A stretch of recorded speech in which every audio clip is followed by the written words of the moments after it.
Every time you see concrete being poured, you're actually watching a silent, high-stakes race against the clock. It's this hidden chemical countdown that decides if a building will stand for a century or fail before it's even finished. So today, we're going to pull back the curtain on this incredible process, the setting time of cement. It really all comes down to one critical question, right? How do you know when that gray, soupy paste is officially ready to become a rock-solid foundation? Well, it's definitely not guesswork. It's a very precise science. You see, this whole process is about a transformation, taking cement paste from a plastic, workable state to a completely hardened one. And if you get this timing wrong, believe me, the consequences can be absolutely disastrous. It's such a delicate balancing act. On one hand, if the cement sets too slowly, it's just this workable goo with zero strength. But on the other hand, if it hardens too fast, before it's been properly placed and compacted, you end up with weak spots, cracks, basically a useless block. It's all about hitting that perfect window of time. So to manage this race, engineers came up with a really smart system. They defined two key milestones, two critical timers that basically act as the start and finish line for the entire workable phase of the cement. First up is what we call the initial setting time. Seriously? Think of this as the point of no return. It's that exact moment the paste starts to stiffen up, and you just can't work with it anymore. The countdown for mixing, pouring, and finishing, it's officially over. Now, for a standard mix like ordinary Portland cement, this initial set is not allowed to happen in less than 30 minutes. And this isn't some random number. It's an absolutely essential rule that gives construction crews that vital half-hour window to get everything mixed, transported, and placed before the concrete starts to fight back. And then we have the final setting time. This is the moment the cement paste has become hard enough that it can hold its own shape and resist a certain amount of pressure. Now, it's not at full strength yet, not even close, but it has officially crossed the finish line from a plastic paste into a solid material. And for that same standard cement, the final set has to happen within 600 minutes. That's 10 hours. This outer limit is just as important as the minimum. It makes sure the hardening process doesn't just drag on for days, which is key for keeping construction schedules on track. So you might be wondering, how on earth do engineers measure these times so precisely? Well, they use this really clever device called the Vicat Apparatus. It's a simple tool that lets them build a crystal clear picture of the entire setting process.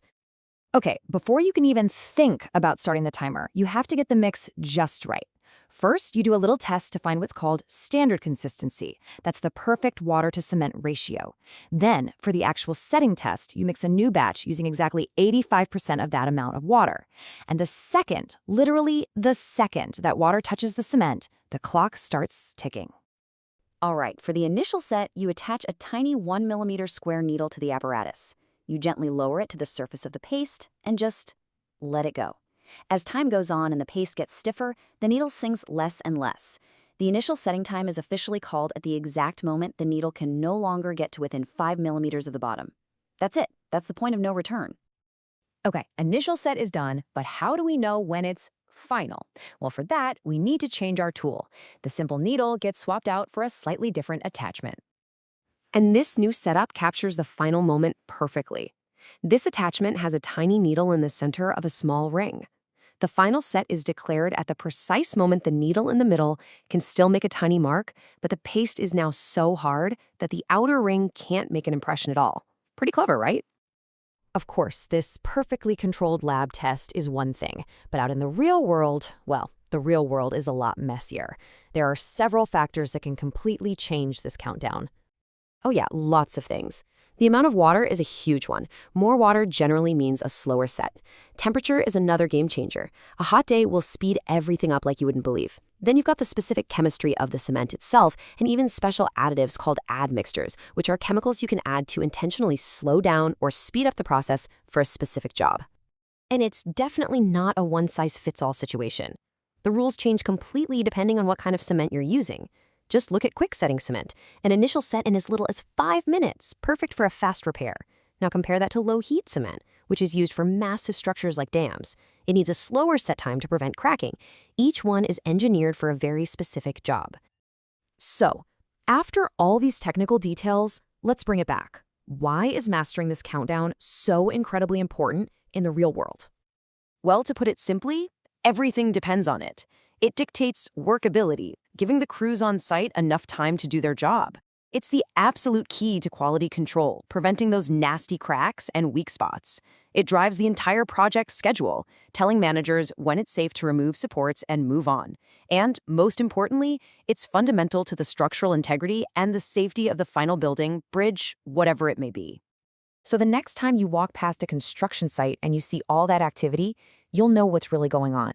You'll understand the unseen countdown they're all racing against. And you'll know that hidden inside that wet gray paste is a carefully measured high-stakes chemical clock just ticking its way from liquid to solid.